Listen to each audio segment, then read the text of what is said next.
ओम नमः शिवाय।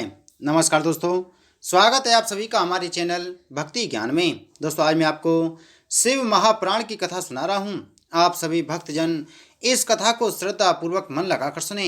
भगवान शिव जी आप सभी की मनोकामना पूर्ण करेंगे और आप सभी के कष्टों को हर लेंगे। ब्रह्मा जी ने कहा, हे नारद, व्यास जी के चले जाने के उपरांत सभी भाइयों ने अर्जुन को अत्यंत तेजस्वी रूप में देखा। तदुपरांत उन्होंने आशीर्वाद देते हुए अर्जुन को तपस्या करने के हेतु विदा किया। वे सबको प्रणाम आदि करके शुभ मुहूर्त में शिवजी का तप करने के लिए चल दिए और गंगा जी के तट पर इंद्रकील नामक स्थान के निकट पहुंचकर अशोक वन में स्थित हुए। वहां सर्वप्रथम वेदी बनाकर उन्होंने गुरु की आराधना की। तदुपरांत आसन पर बैठकर पंचसूत्र पार्थिव का विधि पूर्वक निर्माण किया। फिर वे पार्थिव पूजन के मंत्र का जप करने लगे। हे नारद, तपस्या के प्रभाव से जब अर्जुन के मस्तक से प्रकाश निकलने लगा, उस समय उस वन में रहने वाले इंद्र के सेवकों ने इंद्र के पास जाकर यह प्रार्थना की कि हे प्रभु, अशोक वन में ना जाने ऐसा कौन सा तपस्वी तप कर रहा है जिसके मस्तक से उत्पन्न हुई अग्नि के कारण हम सब जलने से कुछ ही बच गए हैं। सेवकों की बात सुनकर जब इंद्र ने ध्यान धरकर विचार किया तो उन्हें ज्ञात हुआ कि यह कार्य हमारे पुत्र अर्जुन का है। उस समय अर्जुन को दुखी देखकर इंद्र को भी बहुत शोक हुआ। तदुपरांत वे वृद्ध ब्राह्मण का स्वरूप धारण कर हाथ में लाठी लिए हुए अर्जुन के समीप जाकर खड़े हो गए। तब अर्जुन ने उन ब्राह्मण रूपी इंद्र को अपने सामने खड़ा हुआ देखा तो उनका हर प्रकार से स्वागत सम्मान किया। उस समय इंद्र ने अर्जुन से पूछा, हे क्षत्रिय पुत्र, तुम ऐसा कठोर तप किस लिए कर रहे हो? हे नारद, ब्राह्मण रूपी इंद्र के वचन सुनकर अर्जुन ने उन्हें सब हाल सुनाया। तब इंद्र ने यह उत्तर दिया, हे अर्जुन, तुम्हारा तप करना व्यर्थ है। संसारिक सुख तो थोड़े दिन तक रहते हैं, अस्तु मनुष्य को इन सुखों के मोह में ना पड़कर मुक्ति का विचार करना चाहिए। मुक्ति देना इंद्र के वश की बात नहीं है। जो देवता मुक्ति प्रदान कर सकें तुम्हें तो उसी की आराधना करनी उचित है। यह सुनकर अर्जुन ने उत्तर दिया, हे ब्राह्मण, आपको इन बातों से क्या प्रयोजन? हम व्यास जी की आज्ञा अनुसार अपना कार्य कर रहे हैं, अस्तु आप हमें उसके विपरीत उपदेश करने की कृपा न करें। इंद्र ने जब अर्जुन की ऐसी दृढ़ता देखी तो उन्हें अर्जुन के ऊपर बहुत प्रेम हुआ। उस समय उन्होंने अपने वास्तविक स्वरूप में दर्शन दिए तथा यह कहा, हे पुत्र, हमने ब्राह्मण बनकर तुम्हारी परीक्षा ली थी। शिवजी मुक्ति भुक्ति को प्रदान करने वाले हैं। उन्हीं की कृपा से हमने ब्रह्मा जी ने तथा विष्णु जी ने उच्च पद को प्राप्त किया है। अस्तु तुम आज से हमारे मंत्र को त्याग कर शिव जी के मंत्र का जप करो तथा पार्थिव पूजन करके उन्हीं का ध्यान धरो। तुम्हारी पूजा में किसी प्रकार का विघ्न उपस्थित नहीं होगा तथा शिव जी प्रसन्न होकर तुम्हें वर प्रदान करेंगे। हे नारद, इतना कहकर तथा आशीर्वाद देकर इंद्र अपने लोक को चले गए। तब अर्जुन ने स्नान करके एवं अगन्यास करके शिव जी का ध्यान किया। तत्पश्चात वे पार्थिव पूजन करके एक पांव से सूर्य के सम्मुख खड़े हो गए और शिव मंत्र का जप करने लगे। उनके तप को देखकर ऋषि मुनि भी आश्चर्यचकित हो उठे। जब अर्जुन को कुछ समय इसी प्रकार तपस्या करते व्यतीत हो गया तब ऋषि मुनियों ने कैलाश पर्वत पर जाकर भगवान सदाशिव से यह प्रार्थना की, हे प्रभु, अर्जुन आपकी कठोर तपस्या कर रहा है, अस्तु हमारी यह इच्छा है कि आप उसके पास पहुंचकर वर प्रदान करने की कृपा करें। शिव जी ने अत्यंत प्रसन्न होकर यह उत्तर दिया, हे ऋषियों, आप लोग अपने अपने स्थान को जाएं, हम अर्जुन के कार्य को पूरा करेंगे। ब्रह्मा जी ने कहा, हे नारद, ऋषि मुनियों को विदा करने के उपरांत शिव जी ने यह इच्छा की कि हम अर्जुन के समीप पहुंचकर उसे वर प्रदान करें। उस समय एक घटना यह घटी कि दुर्योधन ने जब यह सुना कि अर्जुन राज्य प्राप्ति हेतु तपस्या कर रहे हैं तो उसने मुर नामक एक दैत्य को अर्जुन का संहार करने के लिए भेजा। वह दैत्य भैंसे का स्वरूप धारण कर अर्जुन के समीप जा पहुंचा। अर्जुन ने जब उसे दूर से ही अपनी ओर आते हुए देखा तो मन में यह जान लिया कि यह निश्चय ही मेरा कोई शत्रु है और इसे दुर्योधन ने यहाँ भेजा है। अस्तु यह निश्चय कर अर्जुन ने उसे मारने के लिए अपना धनुष बाण उठा लिया। नारद, जिस समय अर्जुन उस भैंसे को मारने की तैयारी कर रहे थे उसी समय शिवजी भीलपति का स्वरूप धारण कर अपने गणों सहित अर्जुन की परीक्षा लेने तथा वरदान देने के लिए वहां आ पहुंचे। वे हाथ में धनुष बाण लिए हुए थे। आज तो जिस समय उस भैंसे रूपी दैत्य ने यह इच्छा की कि मैं अर्जुन को अपने सींगों पर उठाकर मार डालूं, उसी समय भीलपति रूपी शिवजी ने उसकी पूंछ पर अपने बाण का ऐसा प्रहार किया कि वह बाण शरीर में होता हुआ उसके मुख मार्ग से बाहर निकल गया। जिसके कारण उस दैत्य की तत्काल ही मृत्यु हो गई।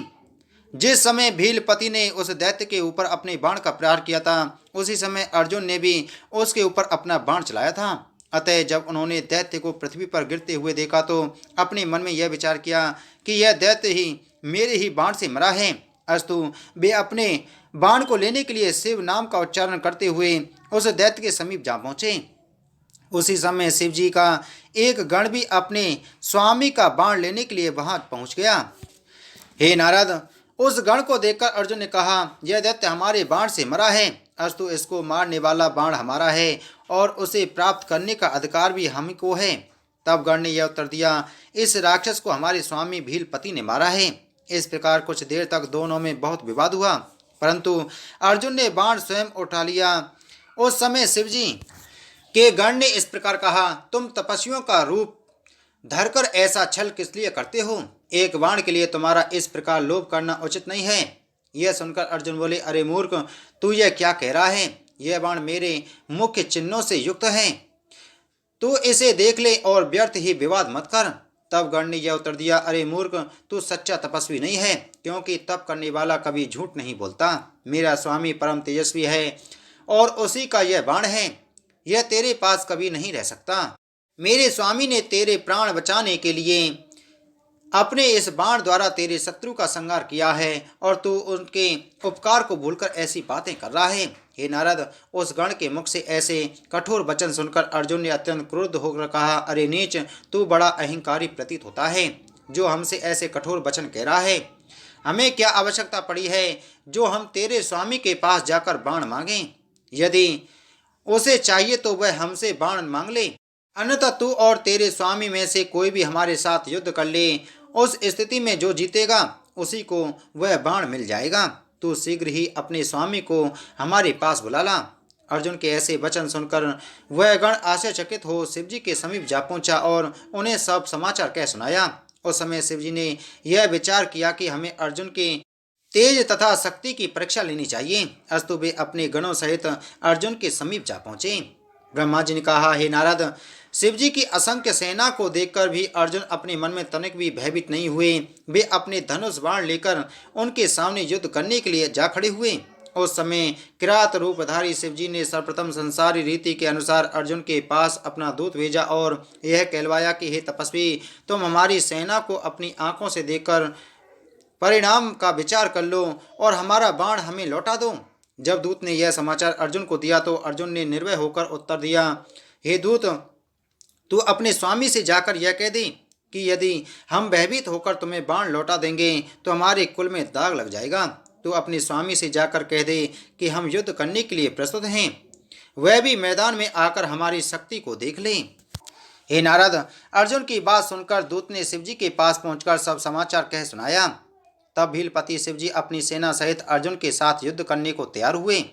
जिस समय उन्होंने युद्ध आरंभ करने के लिए अपना शंख बजाया, उस समय अर्जुन भी शिवजी का ध्यान धरकर युद्ध करने के लिए सामने आ पहुंचा। तब शिवजी के गणों ने अपने स्वामी की आज्ञानुसार ऐसी बाण वर्षा की कि अर्जुन पहले तो कुछ व्याकुल हुए, परंतु फिर शिवजी का ध्यान धरकर उन सब बाणों को काट डाला। तदुपरांत उन्होंने अपनी बाण वर्षा द्वारा किरात रूपी शिवजी की संपूर्ण सेना के पांव उखाड़ दिए। केवल शिवजी ही जहाँ तक के खड़े रहे थे। तब उन दोनों में घोर युद्ध होने लगा। उस युद्ध को देखकर संपूर्ण सृष्टि में हाहाकार मच गया, पृथ्वी कांपने लगी तथा सभी देवता दुखी हो गए। उस युद्ध में किरात रूपधारी शिवजी अर्जुन को पकड़कर आकाश की ओर ले गए।